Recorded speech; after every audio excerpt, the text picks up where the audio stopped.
Ya, sebelumnya Assalamualaikum warahmatullahi wabarakatuh. Selamat pagi, teman-teman mahasiswa dan sahabat Indonesia semuanya gitu ya. Eh, jadi ini materi mata kuliah Literary Criticism ya untuk pertemuan ini ketiga atau keempat ya, saya lupa malahan.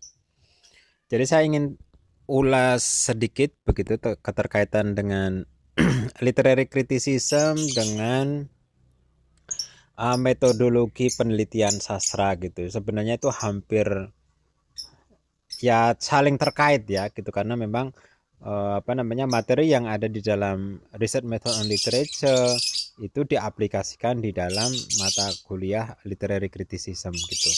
Nah, sebenarnya ya sesuai yang sudah saya terangkan sebelumnya begitu ya.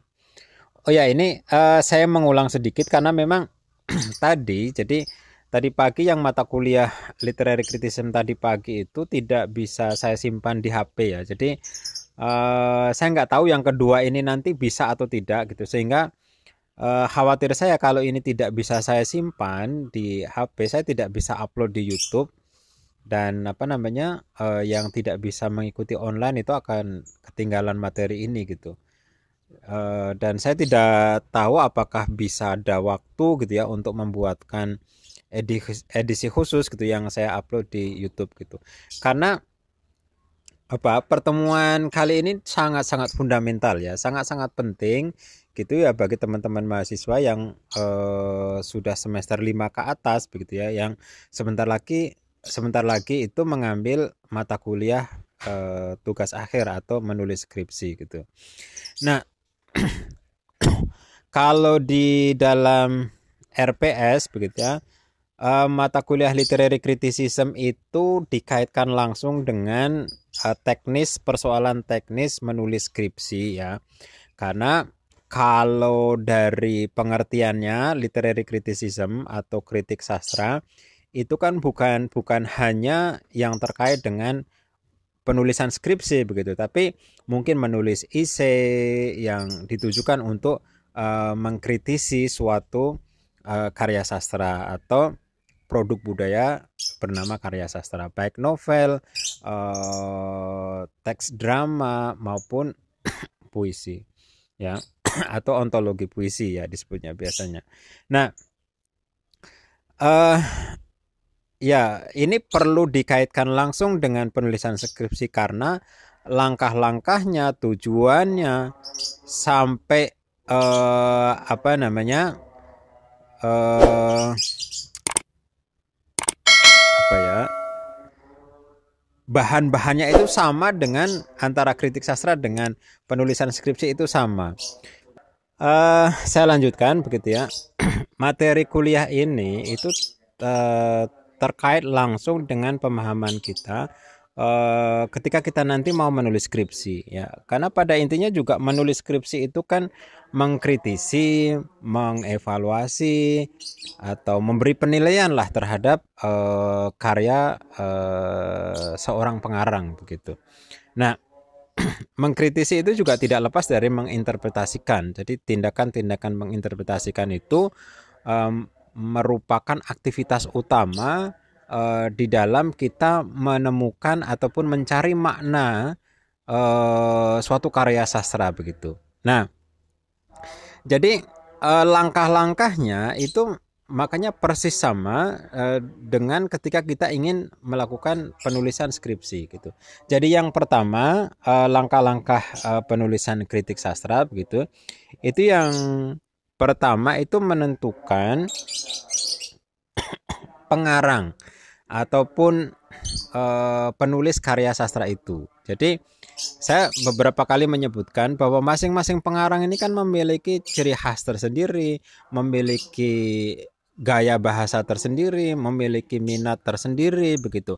Oleh karena itu, ya, masing-masing pengarang ini harus kita ketahui karakteristiknya gitu. Kemudian kita bisa menentukan saya pilih mana nih yang mau akan saya teliti gitu. Sebenarnya saya ingin meneliti karya sastra dan politik ya. Kemarin di Research Method on Literature saya sudah sebutkan cara mencarinya. Anda tuliskan di Google Search Engine gitu ya, atau di pencarian Google ya, sastra dan politik gitu. Nanti akan tampil di situ banyak website yang mengungkap tentang keterkaitan antara sastra dan politik. Nah, Anda bisa pilih di situ. Kalau semuanya di situ ada salah satu penulis dari Inggris itu George Bernard Shaw ya. Anda membaca karya-karyanya karena George Bernard Shaw ini pernah mendapatkan hadiah Nobel kalau tidak salah itu tahun 1925 begitu ya. Nah, ini kan hal yang menarik nih, seorang sastrawan yang berkecimpung di dunia politik, pasti ini pemikirannya tidak lepas dari dunia politik begitu. Dan menariknya lagi, beliau ini mendapatkan hadiah Nobel gitu. Pasti karya-karya sastranya ini sangat relevan, sangat berpengaruh di masyarakat sehingga sampai mendapatkan hadiah Nobel gitu. Kemudian kalau Anda tertarik ini ingin mengetahui tentang persoalan hukum gitu ya di Amerika Serikat gitu. Kita mengenal ada penulis John Grisham atau John Grisham ya. Ini sampai hari ini masih sangat hit begitu ya. Artinya karya-karyanya banyak juga diterjemahkan ke dalam bahasa Indonesia. Anda bisa mencari di Gramedia atau karya aslinya itu di Periplus begitu. Nah, John Grisham ini kan mengangkat isu-isu ya terkait dengan persoalan-persoalan hukum gitu, baik yang dilakukan oleh pemerintah maupun para pemilik modal gitu ya untuk mendapatkan keuntungan sebanyak-banyaknya. Salah satu contoh nih saya sebutkan semuanya karya sastranya Grey Mountain ya yang mengangkat isu-isu ketidakadilan begitu ya terkait dengan pelanggaran hukum yang dilakukan oleh para pengusaha batu bara yang ada di Mississippi atau disebutnya eh, apa namanya saya lupa Grey Mountain itu daerah spesifiknya mana itu pokoknya di daerah Mississippi begitu ya, di mana para pengusaha ini selalu bermain begitu dengan pemerintah daerah dengan menyogok dengan mendekati para penguasa dalam arti atau dengan maksud untuk mendapatkan izin, kemudahan izin melakukan eksplorasi dan eksploitasi terhadap lingkungan yang ada di daerah itu begitu. Nah, ini kan menarik ini. Kalau di Amerika, seorang sastrawan itu memiliki kebebasan berpikir, memiliki kebebasan berekspresi untuk mengangkat isu-isu kontemporer yang terjadi di masyarakat. Nah, Nah, di sini juga gitu sebenarnya kita bisa bandingkan nih bagaimana sistem demokrasi yang ada di Amerika dengan yang ada di Indonesia. Kalau John Grisham ini menulis tentang Indonesia, oh pasti sudah dicekal sejak dulu begitu ya. Tapi di Amerika itu dengan bebasnya John Grisham ini bisa mengangkat isu-isu kontemporer yang terjadi di dalam masyarakat itu. Nah, ini juga poin-poin seperti ini itu bisa menjadi pijakan lah bagi kita untuk mengkritisi gitu suatu karya sastra karya John Grisham gitu. Kan kita bisa membandingkan bagaimana cara menuliskan itu disebutnya sastra realis mungkin ya. Pendekatan realis gitu di mana apa yang disampaikan di dalam karya sastra itu benar-benar apa yang terjadi di masyarakat gitu. Nah, kita bisa bandingkan di Indonesia seperti ini. Kadang orang tidak secara langsung saja menyinggung isu-isu diskriminasi yang dilakukan oleh pemerintah itu sudah dicekal gitu. Apalagi sampai mau menulis seperti John Grisham gitu. Itu kan bisa menjadi topik tersendiri begitu. Nah, kemudian lagi kalau semuanya Anda tertarik menulis karya sastra terkait dengan perempuan ya, Anda bisa memilih Jane Austen gitu ya. Di masyarakat Inggris pada zaman dulu itu terjadi seperti ini baik dari segi psikologisnya baik dari segi sosiologisnya begitu, dan tema-tema lain ya mungkin katakanlah ras gitu ya, diskriminasi karena ras karena warna kulit. Anda bisa menganalisis atau mengkritisi karya-karyanya Toni Morrison ya. Toni Morrison ini sebagai African American woman gitu ya, sebagai seorang penulis perempuan yang sekaligus berkulit hitam begitu ya, dia mengangkat isu-isu terkait diskriminasi yang terjadi pada masyarakat kulit hitam. Lebih khusus lagi dia juga mengangkat tentang perempuan gitu ya. Jadi perbudakan yang pernah terjadi di Amerika pada kaum kulit hitam itu diangkat dalam karya-karya yang ditulis oleh Toni Morrison. Nah, Toni Morrison ini juga menarik ini karena dia mendapatkan juga hadiah Nobel gitu. Karena apa? Karya-karyanya itu benar-benar relevan dan juga menyadarkan orang akan hak-hak sipil begitu. Kesamaan kedudukan, tidak membedakan warna kulit dan lain sebagainya, menghilangkan sistem slavery atau sistem perbudakan dan lain sebagainya.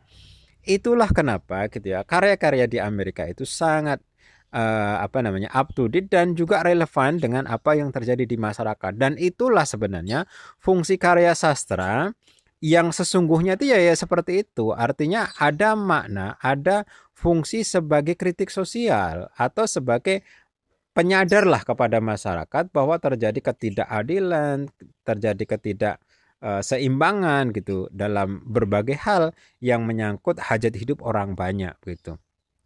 Ya meskipun ya ini tentu sastra Amerika yang bisa melahirkan sastrawan-sastrawan yang sangat kritis terhadap kehidupan sosial masyarakat sampai ke pemerintah itu karena memang demokrasinya sudah jalan ya. Kalau di Indonesia itu kan sangat-sangat berat ya. Sastrawan dulu kita mengenal ada almarhum W.S. Rendra yang menulis syair-syair ya tentang ketidakadilan, tentang hak-hak manusia. Tapi kan beliau sampai di penjara dan diancam untuk dibunuh dan lain sebagainya. Termasuk mungkin yang sekarang yang masih eksis sekarang mungkin juga kita bisa menemukan banyak nih gagasan-gagasan tentang kemanusiaan yang ditulis oleh M.H. Ainun Nadjib gitu di dalam short story ataupun cerita-cerita pendeknya atau di dalam esai-esainya M.H. Ainun Nadjib gitu. Itu saya kira juga sangat-sangat penting gitu. Tetapi ya kalau kalau kita mengambil sisi perbedaannya bagaimana pemikiran demokrasi yang terdapat dalam karya sastra Indonesia dan Amerika gitu semuanya. Nah, itu kan bisa menjadi poin yang sangat-sangat penting di dalam menulis kritik sastra gitu ya. Itu. Nah, kembali lagi tadi ke langkah kita yang pertama menentukan pengarangnya atau dan karya sastranya ya. Jadi kan masing-masing pengarang itu juga menulis karya sastra bukan hanya satu dua, mungkin bisa sampai ratusan. Nah, kita juga perlu nih menentukan mana kira-kira yang relevan dengan teori yang paling kita kuasai. Apakah kita mau menggunakan teorinya psikoanalisis, Sigmund Freud, apakah kita mau menggunakan teori Karl Marx, teori kelas gitu ya, teori ekonomi kapitalisme gitu ya, atau kita mau menggunakan teorinya cultural materialism ya, diskriminasi, intimidasi, hegemoni terkait dengan kemenangan budaya dengan teorinya Raymond William gitu seumpamanya. Ya, itu juga sangat berpengaruh. Jadi pemahaman kita ya terhadap semua mungkin ya kalau begini saya tentukan. Kalau semuanya ada penulis, ada sastrawan, ya minimal kita tahulah background pengarangnya, kemudian interest daripada pengarangnya, termasuk beberapa karya sastra yang sudah dihasilkan. Itu sebagai perbandingan sehingga kita bisa menentukan saya milih ini nih. Seumpamanya tadi John Grisham saya sebutkan, saya milih Graham Montaigne karena saya ingin meneliti tentang bagaimana para pengusaha di Amerika itu melakukan eksploitasi dan bermain untuk mendapatkan keuntungan sebanyak-banyak di Amerika. Apakah di Amerika juga masih terjadi diskriminasi terhadap orang-orang miskin dan lain sebagainya begitu.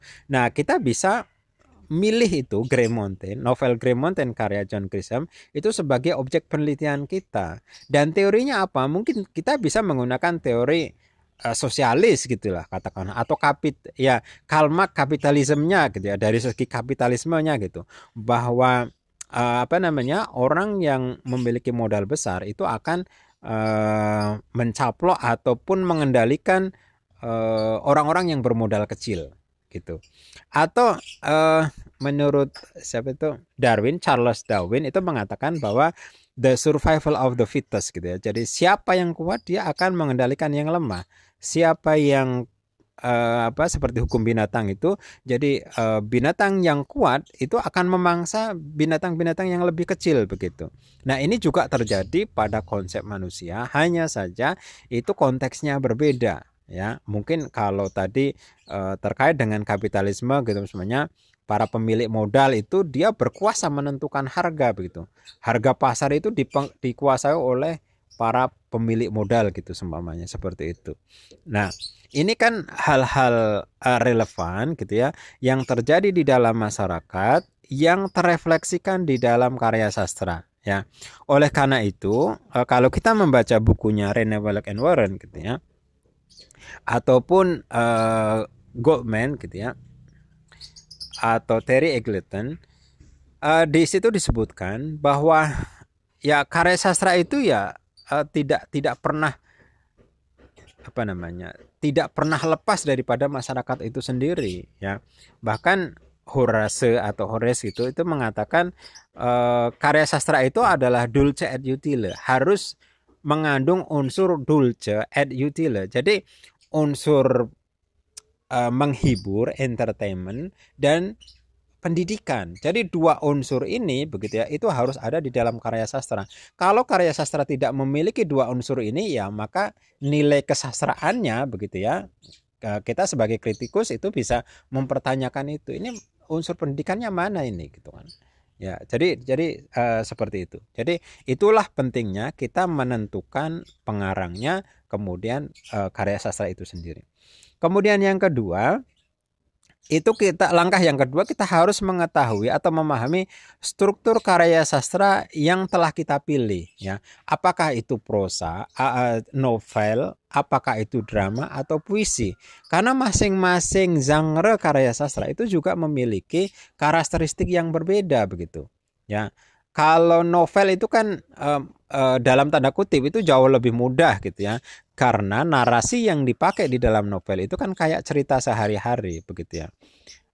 Hanya mungkin masing-masing pengarang itu memiliki gaya tersendiri. Ada yang gaya bahasanya itu tinggi gitu, pakai figurative language-nya itu sangat-sangat indah gitu ya, memperhatikan diksi juga di dalam menulis karya sastra gitu. Tapi ada yang slow atau istilahnya mengalir begitu saja, bahasanya bahasa sederhana seperti bahasa cerita dalam sehari-hari, tetapi yang diutamakan adalah maknanya. Ya makanya antara John Grisham dengan Toni Morrison itu gaya penulisannya berbeda. Kalau menurut saya lebih mudah memahami tulisannya John Grisham. Saya membaca novelnya John Grisham, mungkin sekali dua kali saya langsung bisa menyimpulkan, oh isinya seperti ini seperti ini. Tapi membaca tulisannya Toni Morrison, ya, karena di situ banyak istilah-istilah yang mungkin terkait juga dengan background dia sebagai African American writer gitu ya, itu juga berpengaruh terhadap pilihan bahasa yang dia gunakan. Itu menurut saya agak-agak sulit begitu, dan bahasa figuratifnya itu sangat-sangat kompleks gitu ya. Ya itu masing-masing genre bahkan penulis itu mempengaruhi kompleksitas daripada pesan ataupun kita dalam mendapatkan makna yang ditampilkan dalam suatu karya sastra. Nah, kalau novel itu yang jelas unsur-unsur fisiknya ya, ada tema, ada setting, ada penokohan, ada tokoh, ada alur. Nah, itu benar-benar harus kita kuasai gitu. Makanya ketika membaca novel kita harus kasih tanda ya. Oh, ini maksudnya apa, temanya tentang apa, alurnya bagaimana dan seterusnya begitu. Itu untuk memudahkan kita nanti di dalam mengolah data itu begitu ya. Kemudian yang ketiga, oh ya, sebentar. Kalau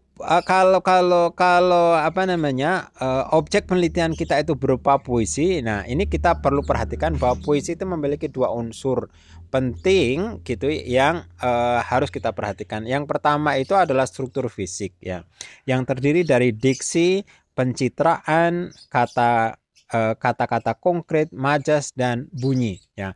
Karena bahasa puisi itu singkat tetapi mengandung makna yang begitu luas ya, makanya unsur-unsur fisik ya disebutnya oleh Maman S. Mahayana itu sebagai unsur-unsur fisik begitu ya, itu sangat penting dipahami gitu dalam menganalisis puisi. Nah, puisi itu juga memiliki unsur rohani ya atau batin katakanlah seperti itu, yang terdiri dari tema atau isi daripada puisi itu, kemudian nada dan amanat ataupun pesan begitu ya. Nah, tiga unsur yang tidak tampak gitu di dalam puisi ini juga harus menjadi pertimbangan sehingga seorang kritikus itu mampu menginterpretasikan tulisan dari seorang sastrawan itu secara lebih objektif lah ya. Jadi pesan-pesan yang ingin digali dari sebuah puisi itu bisa didapatkan secara komprehensif.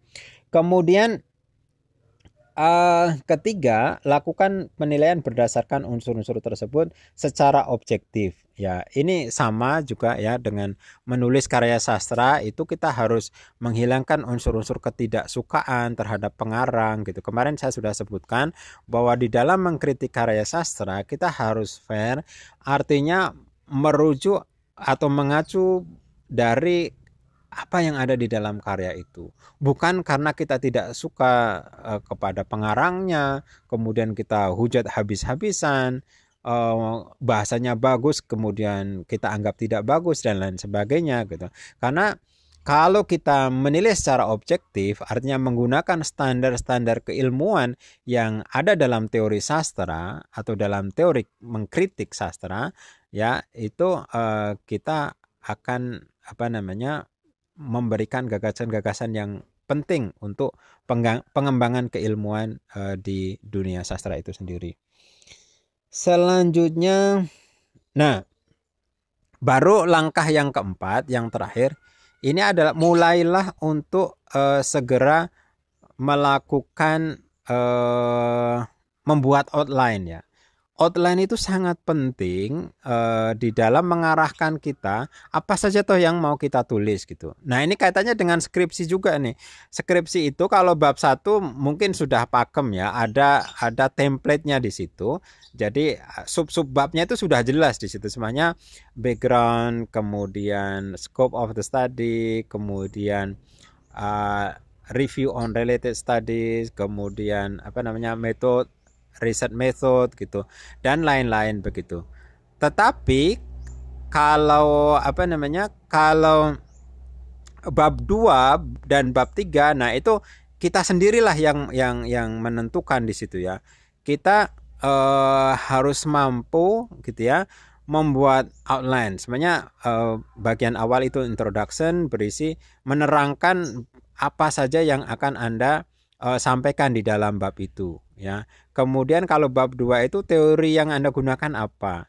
Ya, dari pengertian etimologis, kemudian aplikasinya nanti bagaimana dalam menganalisis karya yang ingin Anda teliti dan seterusnya. Itu Anda harus bisa membuat poin-poin kecil atau kata-kata, mungkin frase gitu yang bisa Anda tuliskan di situ. Fungsinya untuk apa? Fungsinya outline ini untuk mengarahkan kita, kita membaca bukunya itu tidak lepas dari tema-tema yang ada di situ gitu. Semuanya keadilan gender atau diskriminasi perempuan di sekolah, di keluarga, di lembaga dan seterusnya begitu. Nah, kalau kita sudah mampu membuat outline seperti ini, itu saya kira nanti akan sangat-sangat mudah gitu Anda di dalam menjabarkan gagasan-gagasan yang sudah Anda dapatkan dari bahan bacaan ya. Sekali lagi, kelemahan teman-teman mahasiswa di dalam menulis skripsi tepat waktu itu adalah persoalan membaca ini. Jadi kuncinya membaca. Jadi dari awal itu semester 5 Anda harus sudah membaca ya minimal katakanlah 5 novel lah gitu ya. Sehingga kalau banyak pilihan ya, kemudian Anda sudah tahu nih masing-masing kelebihan novel itu atau penulis itu gitu.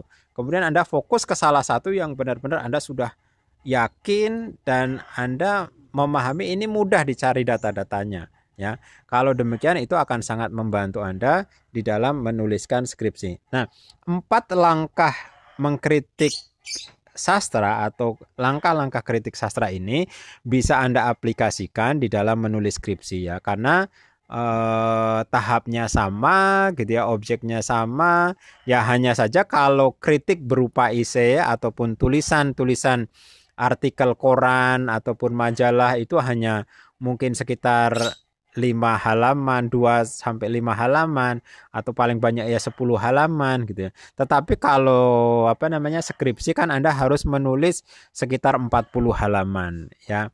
Dan inti daripada apa namanya menulis skripsi itu kan di bab 3 ya. Meskipun nanti begini.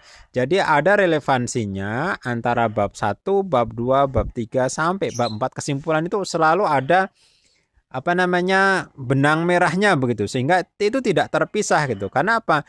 Karena di bab 2 Anda menerangkan teori ya, teori yang Anda pilih, Anda gunakan itu harus benar-benar sesuai dengan objek yang ingin Anda diskusikan di dalam bab 4 bab 3 ya. Nah, di bab 3 ya. Jadi mungkin begini susunannya ya. Di bab 3 itu pertama introduction. Introduction itu rinciannya, isinya adalah apa saja yang akan ada di dalam bab khusus bab 3 itu. Kemudian yang kedua itu adalah finding. Artinya data-data apa saja yang sudah Anda temukan setelah membaca novel itu gitu ya. Terkait dengan tema ya. Jangan lupa tema yang sudah Anda tentukan dari bab 1 ya. Kemudian dari finding itu, kemudian diskusinya. Nah, pada saat discussion inilah bab 2 theoretical framework itu sebagai penggait kita. Kalau kita bicara tentang hegemoni budaya, ya jangan kalau Anda menggunakan teorinya Antonio Gramsci, ya jangan lepas dari situ gitu. Ya, meskipun bisa saja kita ya menyangkut teori kapitalisme, menyinggung itu karena ada relevansinya. Yang penting ada relevansinya. Tapi kalau tidak ya jangan, nggak usah disebutkan di situ gitu ya. Jadi theoretical framework atau teori yang kita gunakan di dalam apa namanya bab yang kita terangkan di bab 2 itu cara berpikirnya kita gunakan di analisis bagian bab 3 ya. Nah, ini penting ya, nanti kalau pas kita bisa kuliah apa namanya kuliah offline gitu ya, nanti akan saya tunjukkan, atau nanti pas kita kuliah menggunakan Zoom saya akan tunjukkan beberapa cara menganalisis gitu ya di bagian bab 3 apa namanya relevansinya dengan teori yang kita pilih atau yang kita gunakan begitu. Nah, itu saya kira pertemuan kita pada pagi hari ini yang jelas langkah-langkah melakukan kritik sastra ya itu sangat penting ya, kaitannya dengan nanti Anda mempersiapkan diri untuk bisa menulis skripsi ya. Baik, saya kira itu pertemuan kita pagi hari ini gitu ya. Untuk yang kedua ini lebih singkat ya karena ini udah siang. Jika ada pertanyaan nanti bisa ditanyakan pada saat kita online menggunakan Zoom ataupun Google Meeting ya. Terima kasih teman-teman yang sudah bergabung ya. Mohon maaf jika ada kekurangan ataupun kekhilafan. Saya akhiri. Assalamualaikum warahmatullahi wabarakatuh.